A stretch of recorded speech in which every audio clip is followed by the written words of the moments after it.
Hi there, welcome to my views and news. Three news stories for you. Firstly, Amhara region. Before that, an announcement after around an hour, I'll be back with this week's first live chat.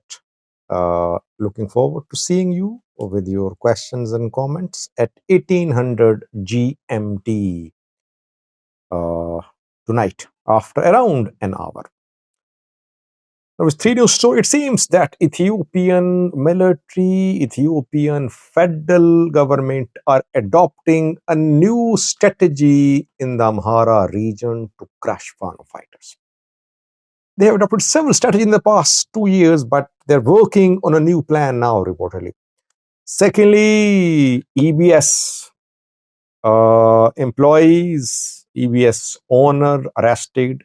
They were made to appear before a court today after Fana TV broadcast a documentary uh, claiming that Bertokan was used by some diaspora activists living abroad.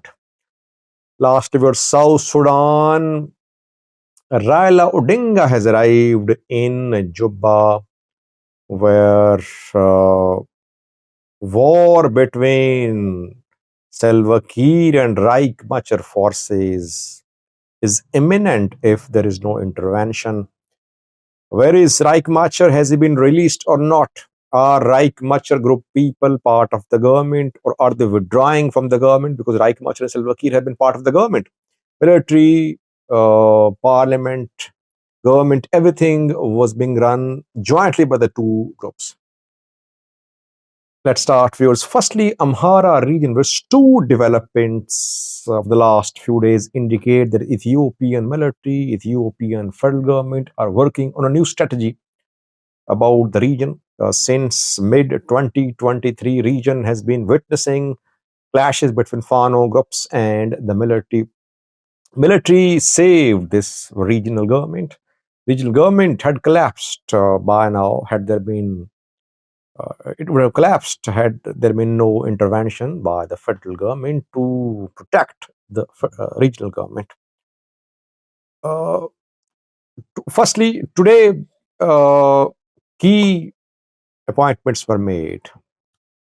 Three men in charge of the fight against Fano have been fired today. In charge on regional level, the main decisions are being made by Ethiopian military. But Ethiopian military has been trying to raise militias. It has been trying to raise the capacity level of regional forces. Military wants to withdraw from the region, but it is trapped in the region. It cannot withdraw. The day it withdraws, region will fall under Fano control. The military has been working on raising militias, recruiting more militia members, police officials. Military wants to strengthen regional security structure. The same military which disbanded Amhara Special Force. It wants a very strong regional force to counter Fano. 2 days ago, you saw pictures and videos of the new strike force members being trained in the Amhara region. Thousands are being trained. The military intends to deploy thousands of strike force members, police officials in the fight against Fano fighters. Military wants to use them on front lines, and gradually military wants to withdraw from the region. Secondly, today Amhara regional president fired three top men in charge of security in the region. Amhara regional police chief has been fired. Amhara regional militia chief has been fired. Amhara region peace and security bureau head has been fired. New people have been appointed. Why? Because new policy is being introduced. Ethiopian military wants new men in power in security sector to implement the plan of the military to crush Fano fighters. I think we could see intensity in fighting, more intensity in fighting between Fano in coming days. Fano are also not sitting idle. They launched an offensive a few days ago, coordinated offensive. They're working on part two of this offensive, which likely to be launched in coming days. Military is raising militias, raising regional forces, trying to strengthen regional security structure so that it can withdraw or it can fight at the back while militias and police fight at the front. Will the strategy work or not? It remains to be seen. But the type of conflict what we are seeing in the region is not like a full-scale war. It's a guerrilla war. It should be handled by regional forces. If regional forces cannot handle guerrilla armed groups, then what is the point of establishing regional forces? You know that in Somali region of Ethiopia, Somali police has been fighting Al-Shabaab. In Amhara, I believe that military is training, arming strike force to use it on front lines against Fano fighters. Fano fighters know it very well. That is why they are holding discussions, trying to create one command center, which they might announce in coming days. So, no signs of ceasefire, no signs of de-escalation, no signs of any peaceful solution. Rather, you will see military activities, more fighting, more clashes, military strategy versus military strategy. That's what you will see in the Amhara region in coming days. Secondly, viewers, EBS employees, EBS channel owner are being charged with terrorism.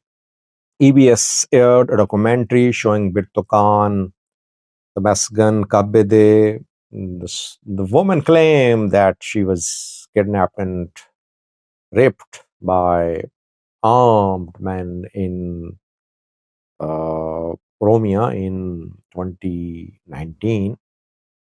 Fana TV broadcast a documentary last night rejecting the claims of Birto Khan. EBS has apologized to its viewers, but EBS owner, EBS program organizers who organize the program are being charged with terrorism. 8 arrests have been made so far. 8 EBS officials, including the owner.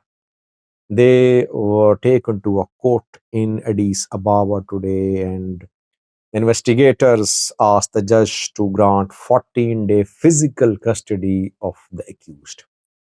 I don't know what happened, was the physical remand granted or not, but Fana TV's documentary has made it difficult for EBS to defend what it did. That is why now its owner, its employees are being charged with terrorism, serious allegations. Meanwhile, the lady is still in custody. Birto Khan is not accessible to anyone. No one can talk to her. No one can reach her. Will she be charged as well or no? Lastly, viewers, Raila Odinga has arrived in South Sudan to mediate between Riek Machar and Salva Kiir. Raila Odinga was appointed as representative of the Kenyan government to mediate the conflict in South Sudan. South Sudan is on the verge of a civil war. Salva Kiir has put Riek Machar under house arrest, and today we got confirmation that Riek Machar group ministers, military officials, they're withdrawing from Juba. They're going to the strongholds of Riek Machar group. Deputy Speaker of Parliament left Juba today. He's from Riek Machar group. Minister of Water left Juba. Assistant head of military left Juba. They are relocating to the areas where Riek Machar group is strong. Riek Machar has been arrested. He's under house arrest. He's being charged by Salva Kiir government. So the two sides making preparation for a collision, for a war. Ugandan forces on the ground supporting Salva Kiir group. Norway closed its embassy. I reported that yesterday. US curtailing its diplomatic presence in Juba. Odinga has arrived in Juba. Can he mediate between Reich Machar and Salva Kiir, or is a war on the cards? Let's see.